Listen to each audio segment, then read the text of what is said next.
GS classes by DK Yadav में आप सबका स्वागत है। तो कल हम पढ़ रहे थे GS classes by DK Yadav में आप सबका स्वागत है। तो हम लोग पिछली क्लास में पढ़ चुके थे एशिया की महत्वपूर्ण नदियाँ और यूरोप में हम राइन नदी के बारे में पढ़ चुके थे कि राइन नदी स्विस आल्प्स जो पर्वत है वहीं पर स्थित है रेन वाल्डर हार्न ग्लेशियर, जहां से यह भ्रंश घाटी बनाती हुई उत्तरी सागर में गिर जाती है राइन नदी। तो हम लोग यहाँ तक डिस्कस कर चुके हैं। और जर्मनी का प्रसिद्ध नगर है बान। एक बॉन नाम का शहर है जो जर्मनी में है और यह स्थित है राइन नदी के किनारे। कभी कभी पूछ लिया जाता है कि कौन सा नगर किस नदी के किनारे पर स्थित है। तो जो जर्मनी का बॉन शहर है ये बहुत ही फेमस जगह है और यह राइन नदी के किनारे स्थित है। इसके बाद हम पढ़ेंगे सेन नदी।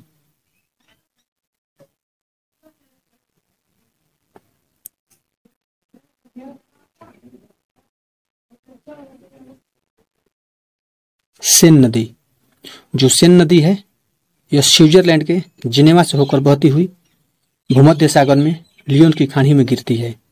जो सेन नदी है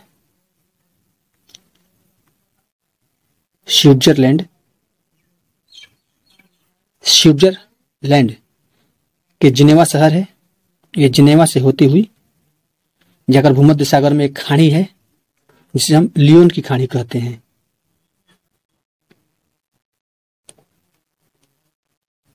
भूमध्य सागर में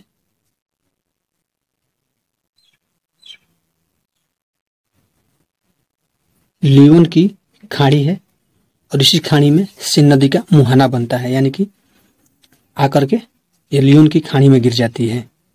सेन नदी स्विट्जरलैंड के जिनेवा से होकर बहती है। इसके बाद हम पढ़ेंगे पो नदी। पो नदी इटली में प्रभावित होने वाली प्रमुख नदी है और इस नदी को इटली का गंगा कहा जाता है।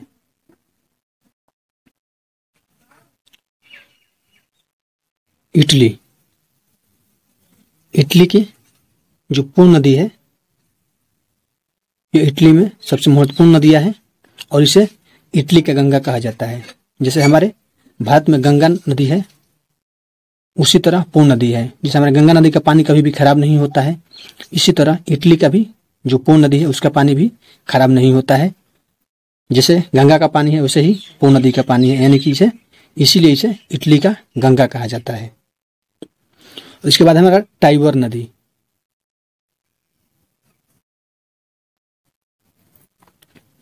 जो टाइबर नदी है, टाइबर नदी AP9 पर्वत से, कहां से? AP9 पर्वत है। तो टाइबर नदी AP9 पर्वत जो कि इटली में स्थित है, AP9 पर्वत यहीं से निकलकर भूमध्य सागर में गिर जाती है। जो टाइबर नदी है इसका मुहाना कहाँ बनता है? तो भूमध्य सागर में। और इसका उद्गम AP9 पर्वत जो कि इटली में स्थित है। टाइबर नदी का जो उद्गम है AP9 पर्वत से है इटली में और यह गिरती है भूमध्य सागर में।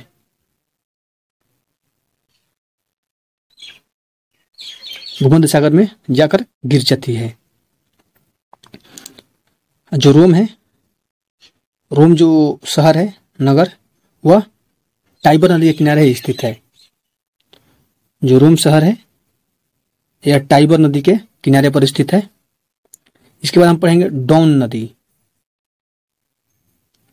जैसे डॉन नाम का एक पाकिस्तान का एजेंसी भी है, उसी तरह एक है डॉन नदी।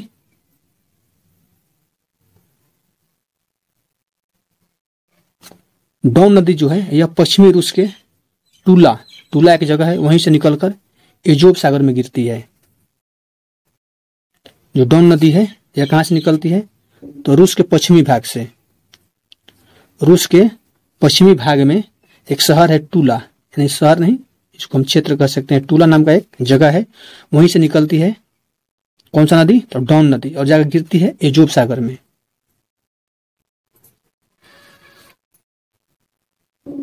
और डॉन नदी का उद्गम रूस के टूला जगह से होती है और जाकर इसका जो मुहाना बनता है वो एजोब सागर में बनता है। एब्रो नदी,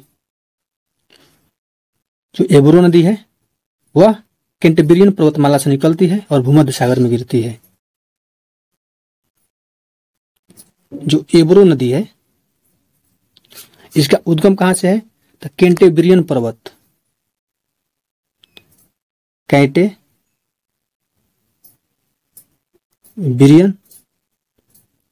पर्वत से इसका उद्गम होता है और जाकर इसका मुहाना बनता है भूमध्य सागर में।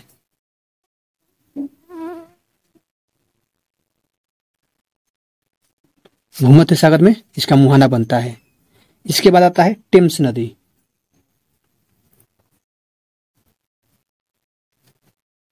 इसके बाद हम लोग इसको पूरी तरह हम मैप पर भी देख लेंगे, पहले हम लोग ऐसे ही देखते हैं। तो एक है टेम्स नदी। जो टेम्स नदी है कोटबोल्ड से, एक जगह है कोट्सवोल्ड,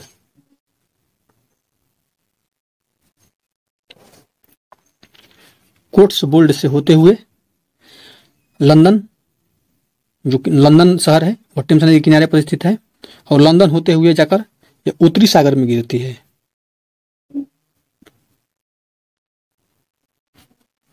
जगह कहाँ गिरती है? उत्तरी सागर में जाकर इसका मुहाना बनता है। उसके बाद पढ़ेंगे हम अफ्रीका का नदी। तो हम लोग यूरोप के नदियां पढ़ चुके हैं। यूरोप में हम क्या क्या नदी पढ़े थे? तो यूरोप की जो हम नदी पढ़े थे उसमें एक पढ़े थे वोल्गा, जो कि यूरोप की सबसे बड़ी नदी है और इसका उद्गम बल्दाई पहाड़ी से होता है। उसके बाद और यह जो वोल्गा नदी है इसका मुहाना जो बनता है कैस्पियन सागर में बनता है। इसके बाद हम पढ़े थे डेन्यूब नदी, जो यूरोप की दूसरी सबसे लंबी नदी है और इसका उद्गम जर्मनी से होता है और काला सागर में जाकर इसका मुहाना बनता है। उसके बाद हम पढ़े थे नीपर नदी। नीपर नदी मॉस्को के पश्चिमी भाग से निकलती है और जाकर काला सागर में मिल जाती है। उसके बाद हम पढ़े थे यूराल नदी। यूराल नदी जो है यूराल पर्वत जो है उसके दक्षिणी भाग से उद्गम होती है और जाकर कैस्पियन सागर में मिलती है। और उसके जो यूराल नदी है वो कहाँ से निकलती है? यूराल पर्वत से। उसके बाद हम पढ़े थे जो राइन नदी है, राइन नदी स्विस आल्प्स पर स्थित है एक ग्लेशियर जिसका नाम है रेन वाल्डहार्न, वहीं से राइन नदी निकलती है और भ्रंश घाटी से होकर प्रवाहित होती हुई जाकर उत्तरी सागर में मिल जाती है। और ये जर्मनी का एक प्रसिद्ध शहर है बॉन, जो कि राइन नदी के किनारे पर स्थित है। और राइन नदी जो है अफ्रीका का सबसे व्यस्त नदी है। उसके बाद हम पढ़े थे सेन नदी, जो स्विट्जरलैंड के जिनेवा से होकर बहती हुई जाकर भूमध्य सागर के जो भूमध्य सागर में मिल जाती है। भूमध्य सागर में कहाँ? तो भूमध्य सागर में एक खाड़ी है जिसको हम लियोन के नाम से जानते हैं, तो लियोन की खाड़ी में जाकर गिर जाती है। उसके बाद हम पढ़े थे पो नदी। पो नदी जो है वह इटली में प्रभावित होने वाली प्रमुख नदी है और पो नदी को इटली का गंगा भी कहा जाता है। इसके बाद हम पढ़े थे टाइबर नदी। जो टाइबर नदी है वो एपिनाइन पर्वत से उद्गम होती है। एपिनाइन पर्वत कहाँ स्थित है? तो इटली में स्थित है। आप लोग नोट करते चल जाएगा, एपिनाइन पर्वत जो है इटली में स्थित है और यहीं से टाइबर नदी निकलती है और भूमध्य सागर में इसका मुहाना बनता है। और टाइबर नदी के किनारे एक शहर है रोम, जो कि टाइबर नदी के किनारे पर स्थित है। एक क्वेश्चन हमेशा एग्जाम में आता है कि रोम किस शहर के किनारे है, लंदन किस शहर के किनारे है, से पूछ लिया जाता है। और डॉन नदी पढ़े थे। डॉन नदी जो है यह रूस के पश्चिमी क्षेत्र से टूला से निकल करके एजोब सागर में मिलती है। उसके बाद हम पढ़े थे एब्रो नदी, जो कैंटेबरियन पर्वतमाला से निकलकर भूमध्य सागर में गिरती है। उसके बाद हम पढ़े थे टेम्स नदी। टेम्स नदी के किनारे कौन सा शहर स्थित है? तो लंदन। अब जाकर कहाँ गिरती है? तो उत्तरी सागर में गिरती है टेम्स नदी।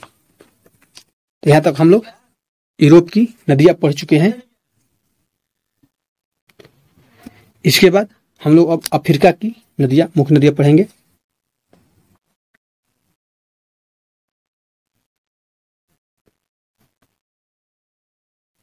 अफ्रीका। तो अफ्रीका जो अफ्रीका महाद्वीप है, अफ्रीका महाद्वीप के पूर्वी भाग में प्रभावित होने वाली सबसे लंबी नदी कौन सी नदी है? तो नील नदी है। नील नदी अफ्रीका की सबसे लंबी नदी है और इसकी लंबाई जो है लगभग 6650 किलोमीटर है। कितना? 6650 किलोमीटर है। और यह एक अंतर्राष्ट्रीय नदी है। क्योंकि यह रवांडा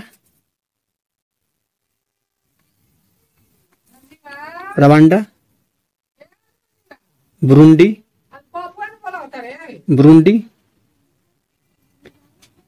कांगो,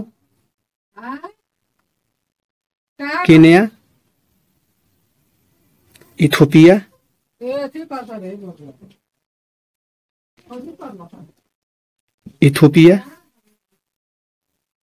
सूडान, दक्षिणी सूडान, युगांडा और मिस्र से ये नील नदी का प्रवाह तंत्र है। और ये इसका उद्गम जो होता है वह विक्टोरिया झील से होता है। विक्टोरिया झील से इसका उद्गम होता है और इसका मुहाना कहाँ बनता है तो भूमध्य सागर में, और पूरे सहारा रेगिस्तान होते हुए जाकर भूमध्य सागर में मिल जाती है। उसके बाद स्थित है एक रवांडा में किवू झील। किवू झील के निकट एक है न्यूगने वन, जो कि श्वेत नील है नदी, श्वेत नील नदी उसका उद्गम माना जाता है। एक नील नदी है, एक श्वेत नील नदी है। श्वेत नील नदी, जो श्वेत नील नदी है इसका जो उद्गम होता है किवू झील, एक किवी नाम का झील है।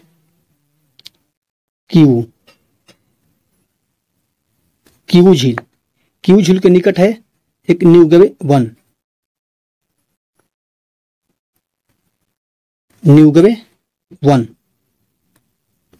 वनु।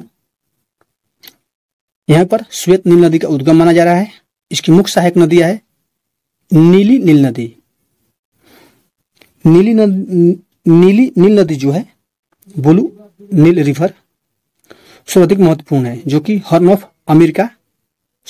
ऑफ अफ्रीका कहे जाने वाले इथियोपिया के ताना झील से उद्गम होती है। इस तरह नील नदी हम लोग देख पढ़ चुके हैं। जो नील नदी है, जो नील नदी के किनारे जो मिट्टी होती है बहुत ही उपजाऊ होती है, अतः मिस्र को नील नदी का उपहार कहा जाता है। नील नदी जिन क्षेत्रों से प्रभावित होती है वह क्षेत्र जो कि मरुधान यानी कि नखलिस्तान के समान है। उसके बाद आता है नाइजर नदी।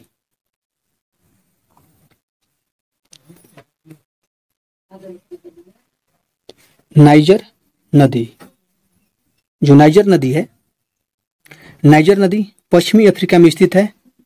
फूटा जलन पठान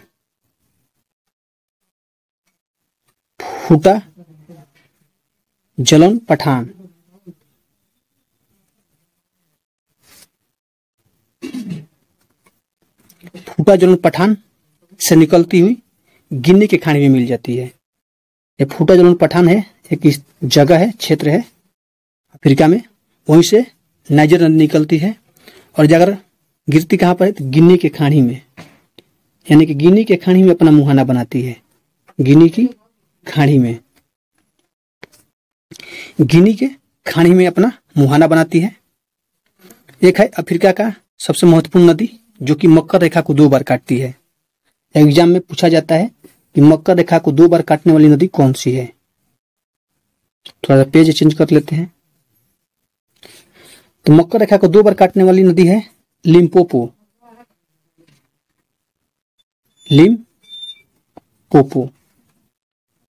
नदी है, जो यह मकर रेखा को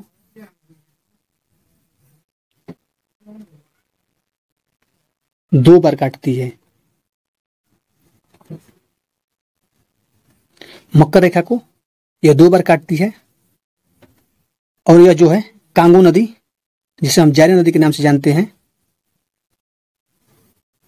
कांगो नदी है एक।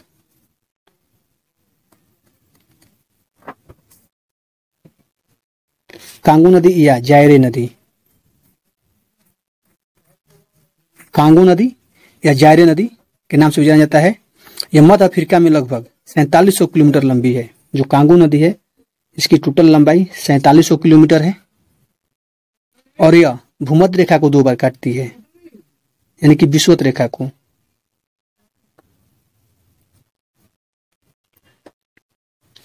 तो ये दोनों बहुत ही इंपॉर्टेंट हैं। नदियाँ पूछे ना पूछे ऐसे पूछ लिया जाता है कि विषुवत रेखा को 2 बार काटने वाली नदी कौन सी है, या मकर रेखा को काटने वाली नदियाँ कौन सी है। तो कहीं कहीं ऑप्शन में कांगो नदी रहता है, कहीं कहीं जायरे नदी रहता है। तो दोनों एक ही नदी का नाम है, जायरे नदी या कांगो नदी। तो यह विषुवत रेखा को 2 बार काटती है। इसके बाद हम पढ़ेंगे जाम्बेजी नदी। कौन सी नदी? जाम्बेजी।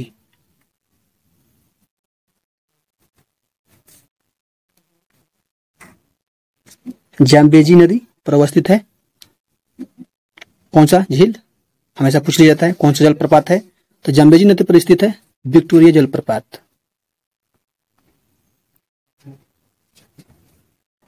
विक्टोरिया जलप्रपात स्थित है जाम्बेजी नदी पर। अफ्रीका का सबसे अधिक जल विद्युत उत्पादन करने वाला करीबा बांध इसी नदी पर स्थित है। करीबा बांध जो है,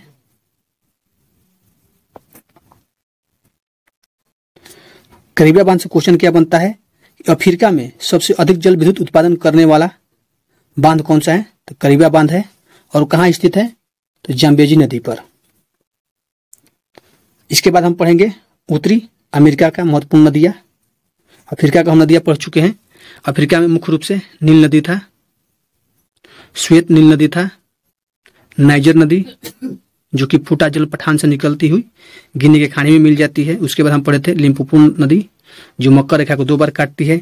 उसके बाद हम पढ़े थे कांगो या जायरे नदी जो भूमध्य रेखा को 2 बार काटती है। और जो कांगो नदी है या जायरे नदी, इसकी टोटल लंबाई 4700 किलोमीटर लंबी है। उसके बाद पढ़े थे हम जाम्बेजी नदी। जाम्बेजी नदी पर स्थित है एक करीबा बांध जो कि अफ्रीका में सबसे ज्यादा विद्युत उत्पादन करती है। और यह जाम्बेजी नदी पर अवस्थित है एक जलप्रपात जिसका नाम है विक्टोरिया जलप्रपात। तो इस तरह हम अफ्रीका के नदियां पढ़ चुके हैं। अब इसके बाद हम पढ़ेंगे उत्तरी अमेरिका की महत्वपूर्ण नदियां।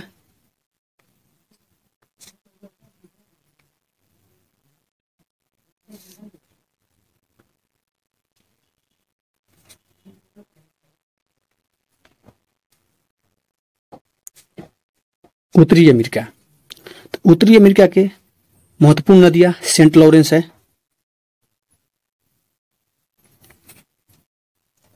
सेंट लॉरेंस,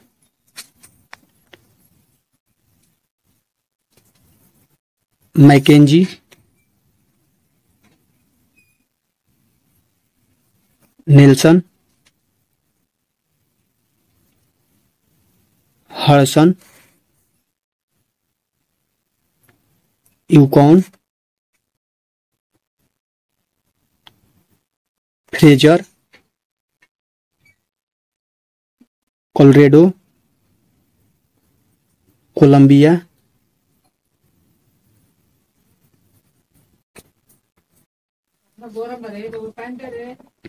कोलंबिया, कोलंबिया के बाद आता है मिसिसिपी,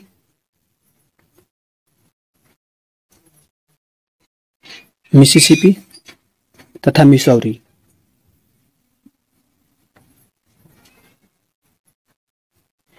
मिसिसिपी अलग नदी है, मिसौरी अलग नदी है, दोनों मिल जाती है तो मिसिसिपी मिसौरी कहलाती है।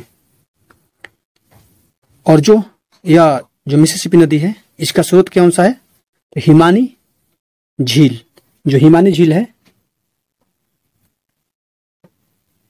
यानी बर्फ वाला झील है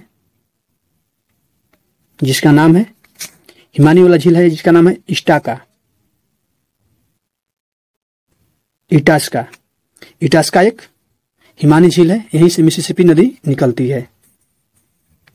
इटास्का जो कि हिमानी झील है, यहीं से निकलती है मिसिसिपी। मिसिसिपी नदी कहां से निकलती है? तो इटास्का एक हिमानी झील है यानी बर्फ वाला झील, और यहीं से निकलती है मिसिसिपी नदी। अमेरिका का एक ग्रेट प्लेन मिसिसिपी और मिसौरी नदियों के द्वारा निर्मित होती है जिसे मिसिसिपी मिसौरी नदी तंत्र कहा जाता है। और यह अमेरिका का, उत्तरी अमेरिका का सबसे बड़ा नदी तंत्र है। जब दोनों नदी मिलती है तो मिसिसिपी मिसौरी कहलाती है और यह उत्तरी अमेरिका की सबसे बड़ी नदी तंत्र है। कौन सी नदी? Mississippi Missouri.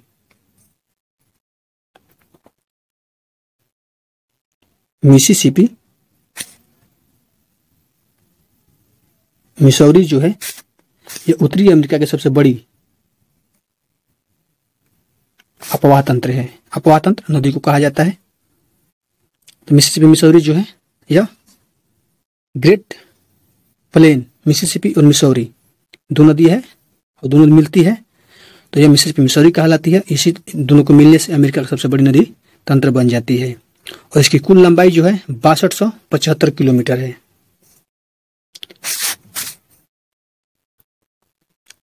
बासठ सौ 75 किलोमीटर है और नील नदी 6650 किलोमीटर था। तो नील नदी से कुछ ही कम है।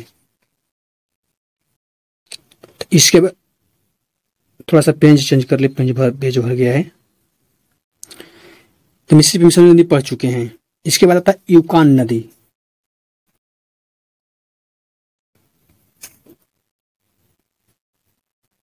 यूकान नदी, यूकान नदी जो है यह संयुक्त राज्य जो अमेरिका है उसी की एक जगह है अलास्का। अलास्का पहले यह रूस का भाग था। ज्यादा बर्फ जमने की वजह से रूस ने इसे उत्तरी अमेरिका को बेच दिया था।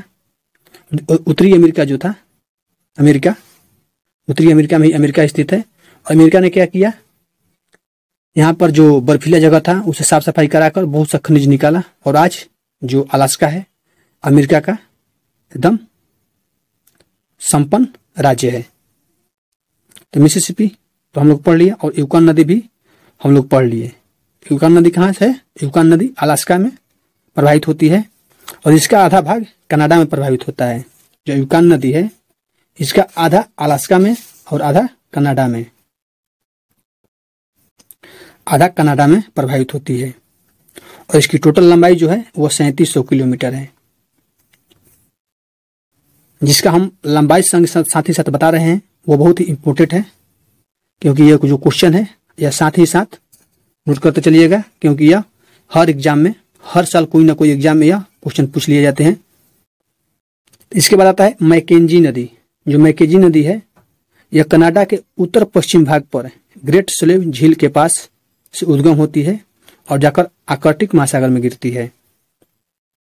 कौन सी नदी है? मैकेंजी नदी।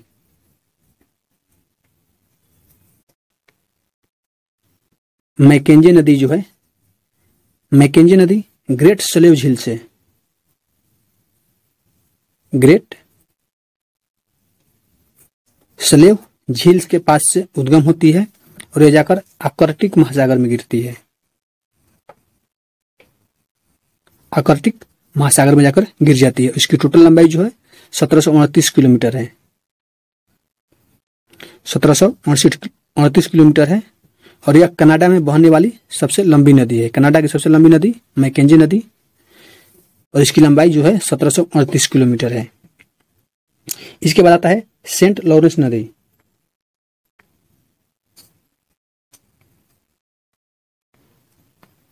सेंट लॉरेंस नदी। जो सेंट लॉरेंस नदी है यह महान झीलों को अटलांटिक महासागर से जोड़ती है। अमेरिका में एक महान झील है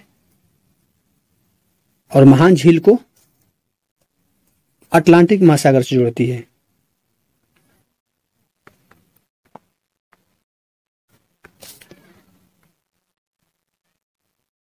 महान झील को अटलांटिक महासागर से जोड़ती है और यह नदी संयुक्त राज्य अमेरिका और कनाडा का अंतर्राष्ट्रीय सीमा रेखा भी बनाती है।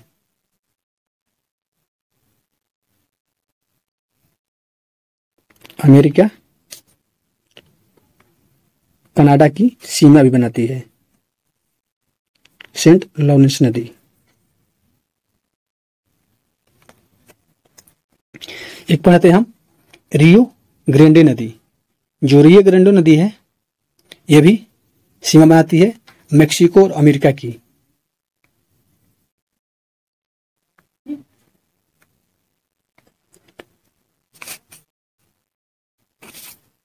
रियो ग्रेंडे नदी जो अमेरिका और मेक्सिको की सीमा बनाती है, और यह मेक्सिको के खाड़ी में अपना मुहाना बनाती है। तो आपसे क्वेश्चन पूछा जाता है, अमेरिका और मेक्सिको के बीच सीमा बनाने वाली कौन सी नदी है? तो रियो ग्रेंडे नदी, और इसका मुहाना जो है वो मेक्सिको की खाड़ी में है। इसके बाद हम पढ़े थे कोलंबिया नदी।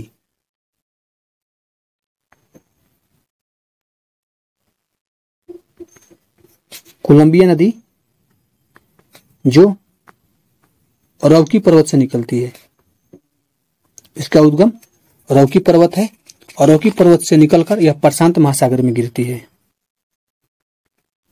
अक्सर नदियों से पूछा जाता है, क्वेश्चन जो बनता है वो उद्गम और मुहाना से ही बनता है।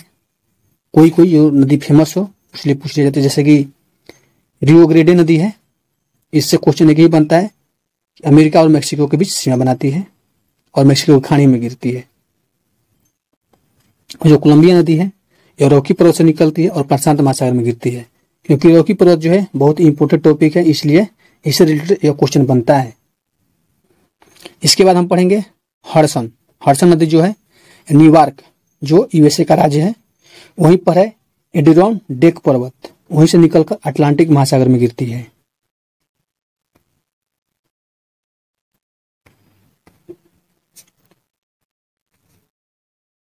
हडसन नदी, हडसन रिवर जो कि न्यूयॉर्क राज्य से निकलती है। न्यूयॉर्क राज्य में एडिरोनडेक नाम का एक पर्वत है, यहीं से निकलकर अटलांटिक महासागर में गिरती है। यहाँ पर एडिरोनडेक पर्वत से निकलकर अटलांटिक महासागर में गिरती है। इसके बाद हम पढ़ेंगे दक्षिण अमेरिका। तो हम उत्तरी अमेरिका में क्या क्या पढ़े हैं थोड़ा फिर से देख लेते हैं। उत्तरी अमेरिका में जो महत्वपूर्ण नदियां थी, सेंट लॉरेंस नदी थी, मैकेंजी नदी, Nelson, Hudson, Yukon, Fraser, Colorado, Columbia, Mississippi तथा मिसौरी। जो मिसिसिपी है वह हिमानी झील है, एक इटास्का वहीं से निकलती है, और यह मिसिसिपी और मिसौरी दोनों नदियां मिलकर मिसिसिपी मिसौरी नदी के नाम से जानी जाती है, जो कि उत्तरी अमेरिका की सबसे बड़ी नदी तंत्र है, और इसकी टोटल लंबाई 6275 किलोमीटर है। इसके बाद हम पढ़े थे यूकॉन नदी। यूकॉन नदी अमेरिका और अलास्का के बीच सीमा बनाती है, और इसका आधा भाग कनाडा में बहता है, आधा भाग अमेरिका में, जिसकी लंबाई 3700 किलोमीटर है। उसके बाद हम पढ़े थे मैकेंजी नदी। जो मैकेंजी नदी है यह कनाडा के उत्तर पश्चिम में स्थित है। ग्रेट स्लेव झील वहीं से उद्गम होती है और आर्कटिक महासागर में गिरती है, जिसकी लंबाई 1738 किलोमीटर है, और यह जो मैकेंजी नदी है यह कनाडा की सबसे लंबी नदी है। इसके बाद हम पढ़े थे सेंट लॉरेंस नदी। सेंट लॉरेंस नदी महान झील को अटलांटिक महासागर से जोड़ती है, और यह नदी अमेरिका और कनाडा के मध्य अंतर्राष्ट्रीय सीमा बनाती है। इसके बाद हम पढ़े थे रियो ग्रेंडे नदी। रियो ग्रेंडे नदी जो है संयुक्त राज्य अमेरिका और मेक्सिको के बीच सीमा बनाती है, और जाकर मेक्सिको खाड़ी में गिर जाती है। इसके बाद हम पढ़े थे कोलंबिया नदी। कोलंबिया नदी रॉकी पर्वत से निकलकर प्रशांत महासागर में गिरती है। इसके बाद हम पढ़े थे हडसन नदी, जो कि न्यूयॉर्क राज्य अमेरिका का राज्य है, वहीं पर स्थित है। एडिरोनडेक पर्वत वहीं से निकलकर अटलांटिक महासागर में गिरती है। तो यहाँ तक हम उत्तरी अमेरिका से नदियां पढ़ चुके हैं, और कल हम दक्षिण अमेरिका की नदियां पढ़ेंगे, और साथ ही साथ प्रीवियस ईयर क्वेश्चन भी डिस्कस करेंगे। तो आज के लिए इतना ही रहने देते हैं। अगर हमारी वीडियो आपको अच्छी लगी हो तो आप हमारी वीडियो को लाइक करें, चैनल को सब्सक्राइब करें एंड शेयर करें। वीडियो अंत तक देखने के लिए आपका बहुत बहुत धन्यवाद।